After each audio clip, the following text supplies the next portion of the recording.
Assalamu alaikum. Welcome to my YouTube channel. We are going to discuss an important topic. Our topic is parts of speech. Dear friends, পূর্বের ভিডিওতে আমি বলেছি parts of speech নিয়ে details আলোচনা করব। Parts of speech definition, classification এবং কীভাবে parts of speech identify করতে হয় তার সহজ টেকনিকগুলো আমি আপনাদের সামনে উপস্থাপন করব। এরই ধারাবাহিকতায় আজকে আমি আলোচনা করতে যাচ্ছি নাউন পার্টস অফ স্পিচ নিয়ে।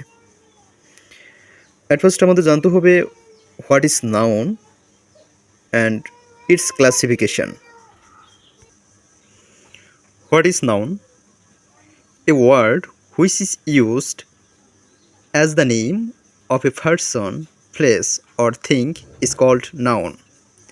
এ ওয়ার্ড হুইচ ইজ ইউজড, যে ওয়ার্ডটি ব্যবহার করা হয় as the name of a person, কোনো ব্যক্তির নাম হিসেবে, প্লেস কোনো স্থানের নাম হিসেবে, অর থিং অথবা যে কোনো জিনিসের নাম হিসেবে যে ওয়ার্ডগুলো ব্যবহার করা হয় সেগুলোকে পার্টস অফ নাউন বলা হয়।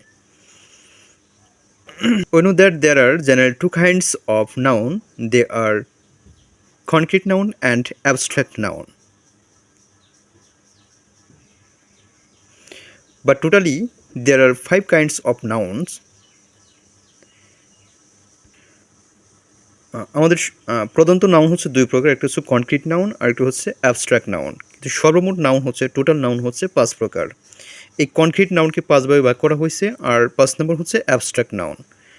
আচ্ছা, কনক্রিট নাউনের মধ্যে কী কী আছে দেখা নেওয়া যাক। Concrete noun, there are 4 kinds of concrete noun. Number 1, proper noun, বিশেষ নাম, কমন নাউন, জাতিবাচক নাম, কালেকটিভ নাউন, সমষ্টিবাচক নাম, কালেকটিভ নাউন, সমষ্টিবাচক নাম, ম্যাটেরিয়াল নাউন, বস্তু বা দ্রব্যবাচক নাম। And number 5, abstract noun. Abstract নাউনকে নাউনের কোনো প্রকারভেদ নেই।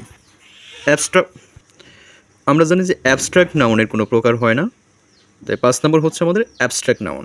এই নাউন হচ্ছে টোটাল 5 প্রকার।